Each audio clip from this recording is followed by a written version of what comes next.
90.4 FM.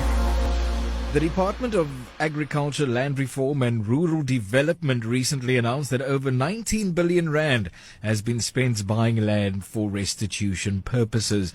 Joining the conversation to unpack the shortcomings of our land reform program as well as pointing a way forward is the Chief Executive at the Vumelana Advisory Fund, Peter Setou. Mr. Setou, good evening and thank you so much for your time. Good evening to you and your listeners, and thank you for having me. It's a pleasure, sir. Firstly, what is the Vumelana Advisory Fund?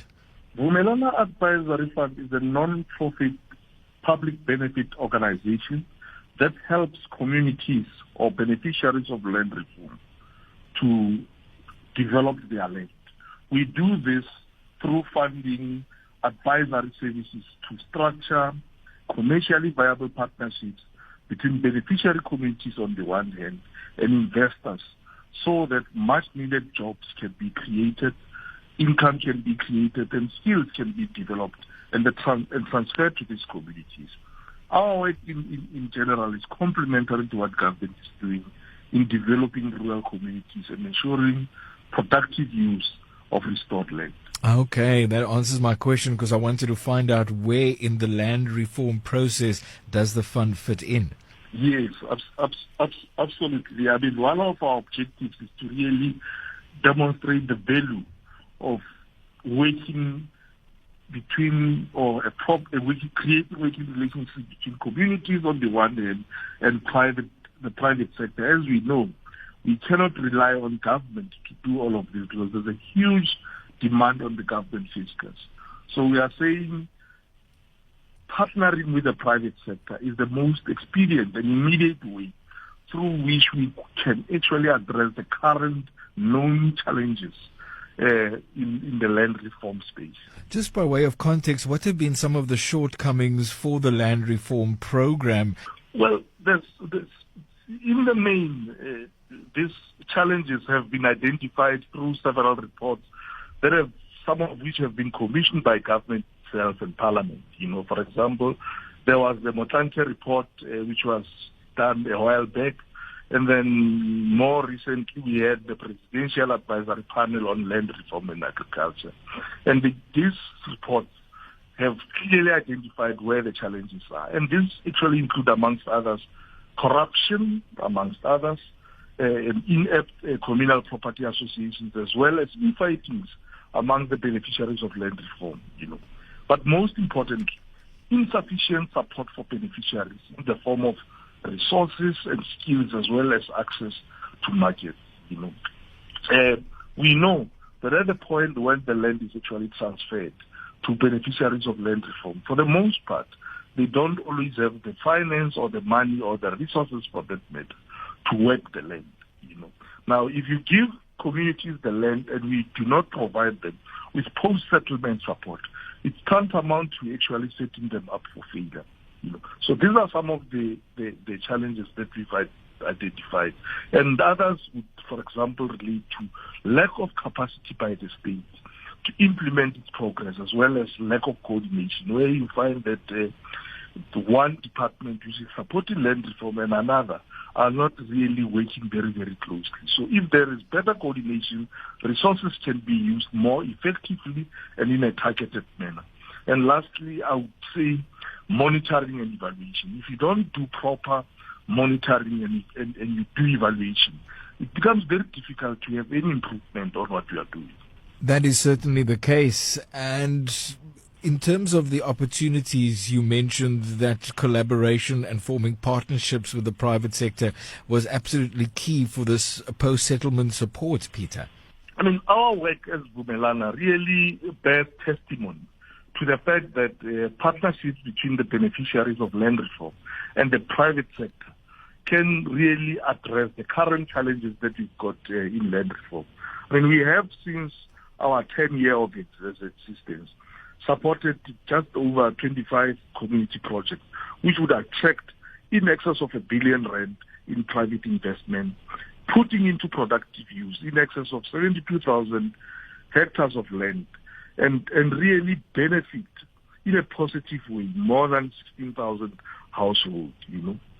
And we also have further projects that we are currently, that I would say are currently under negotiations, which once we have concluded, we could generate a further R1 billion in future investments, thus benefiting a lot more people. So if and only if we can replicate some of this, what we are doing, some of these initiatives, I think we can literally make land reform actually work for our people.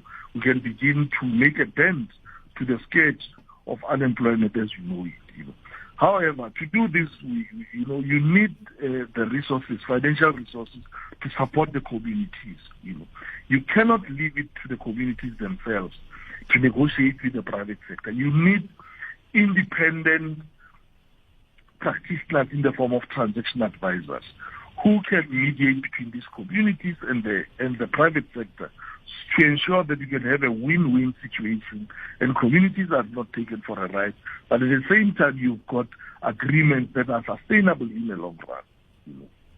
So it is for that reason that we are saying all the parties, for example, government, the private sector, the donor community, can contribute to us ensuring that organizations such as ours and many others, are capacitated, are funded so that we can support land reform communities, thus creating much needed jobs and really promote social cohesion.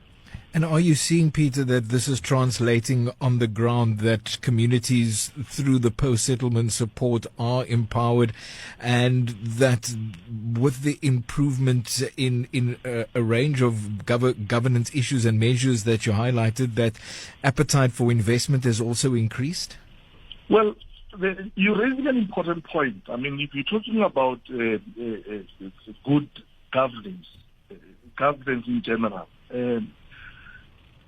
a key contributor to the high failure rate on land reform projects is actually could be linked to poor governance, because put yourself in the shoes of an investor. If you have to invest your money under circumstances where you know that the minute you throw in the first R1 million, people will be all over fighting, etc., etc., you are likely to take a step back, So which is why in our model and how we've been doing things, not only have we been trying to attract, private investors, we've also been assisting the communities to make sure that they can put in place basic good governance and they can meet basic good governance requirements. Because this is in the main, one of the biggest challenges. So they must be helped and are supported so that these communal structures, they are properly constituted with approved constitution, and they've got policies and procedures which detail exactly how they work, etc., and how their members actually going to benefit you. They must have sound financial administration and produce audited financial statements, for example, and make sure that they hold annual general meetings to report to their members. And this, in our experience, really helps to maintain effective social cohesion amongst the members by consistently reporting on the developments. So, in short, good governance is a key ingredient to successful land reform. According to reports, there's a lot of land that still lies fallow due to a lack of post-settlement support. What is the backlog looking like? That is the reality. The reality is, since inception, if you look at both restitution and redistribution, I think in excess of 8 million hectares have already been transferred. However, the bulk of those land parcels remain not productive, And the reason why they are not productive is because of mainly lack of post-settlement support, We need to begin to address that. Government has got to partner with like-minded organizations such as ourselves and including the private sector to begin to address this. It is, I think the current focus in South Africa has been more on let's give people more land. There's a need to balance the manner in which land is acquired and actually used. We are usually fixated with acquiring the land. And what happens once the land has been transferred remains largely ignored, hence the failure rate that we've seen in the land reform project. So we are saying to address this, we need to make sure that there is post-settlement support for the beneficiaries of land reform, to make sure that there's skills transference, as an example, to make sure that they are provided with the requisite finance so that they can work the land, to make sure that they've got access, for example, access to market. Now, we are saying the quickest way to actually achieve this, because government does not always have the resources, adequate resources to do this type of work, is partnering with the private sector. Now, as I've said, these partnerships do not just evolve. You need to sponsor these partnerships. You need independent practitioners who've got the requisite skill set, who can bring these two parties together, and ensure that they negotiate, agreements that are sustainable, which creates a win-win situation for everyone. And do you see that kind of brokerage taking place? Are government and the private sector coming together? Well, as I've said, we bear testimony to that. Over the last 10 years, as I've said, we've been able to support those kind of, transactions. As I've mentioned, we've had about 25 partnerships that we've supported, which attracted about, R1 billion in private, investment. So we are saying this is doable. All that we need to do is perhaps we need to be a little bit more coordinated, i.e. government, ourselves, and the private sector and other parties who are involved in this space. We need to find a better way through which we can coordinate our actions so that we can have, maximum impact, and begin to address some of the known challenges that I've said have been, reported in several reports. Yeah, absolutely, because one wouldn't want to find a situation where the land reform and restitution process is undercut because there's little or very poor post-settlement support, as you point out, Peter. Absolutely. Land reform is a highly emotive topic, as you can imagine. It's never going to go away, I always argue that if there's one thing that can actually have a negative impact on social cohesion generally in South Africa is the issue of land. So we need to begin to address that. And I don't think people just want to have the land and then it lies fallow. People want the land, yes, because it's a human rights issue because of the practices of the past, but also people want the land so that they can use it, so that they can put food on the table, so that they can develop, so that they can take their kids to school, that kind of thing. So it is important that we all cooperate and collaborate so that we can make this a reality.